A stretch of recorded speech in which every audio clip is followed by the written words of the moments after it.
रीनाच्या लग्नाला काही महिने झाले होते. सासरच्या लोकांचा स्वभाव तिने अजून व्यवस्थित जाणून घेतला नव्हता. पण तिला हे नक्की माहिती होतं की तिचे पती आणि सासरे सोडून बाकी सर्वांचा स्वभाव एवढा चांगलासुद्धा नव्हता. त्यांच्यामध्ये इकडच्या तिकडच्या गोष्टी सांगायची सवय होती. समोर तर कोणच काही बोलत नव्हतं, पण पाठीमागून दुसऱ्यांची बुराई करण्याची सवय होती. या कामात रीनाची जाव खूपच हुशार होती. पण रीनाचा स्वभाव त्याच्या अगदी उलट होता. तिला जे काय बोलायची ते समोर बोलायची. कोणाच्या पाठीमागून त्यांची बुराई करणे तिला अजिबात पसंत नव्हते. याचाच फायदा तिची जाऊबाई उचलू लागली.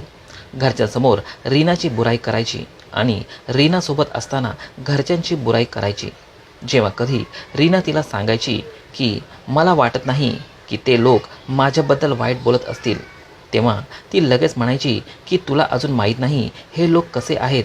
तू या घरात नवीन आहेस, तू त्यांना ओळखत नाहीस. हे लोक तुझ्यासमोर चांगले असल्याचे नाटक करतात, तसेच तुझ्यासमोर चांगले असल्याचा देखावा करतात. रीनाने तिचं बोलणं गपचूप ऐकलं, पण काहीच उत्तर दिलं नाही. याच दरम्यान एक दिवस ती आपल्या माहेरी गेली आणि 1 हप्त्यानंतर जेव्हा ती परत आपल्या सासरी परत आली, तेव्हा कोणीच तिच्याबरोबर व्यवस्थित बोलले नाही. तिने आपल्या सासूच्या पाया पडले, तेव्हा सासूने तोंड वाकडं केलं आणि म्हटलं की जेव्हा मनापासून सन्मान नसेल तर पाया पडण्याचा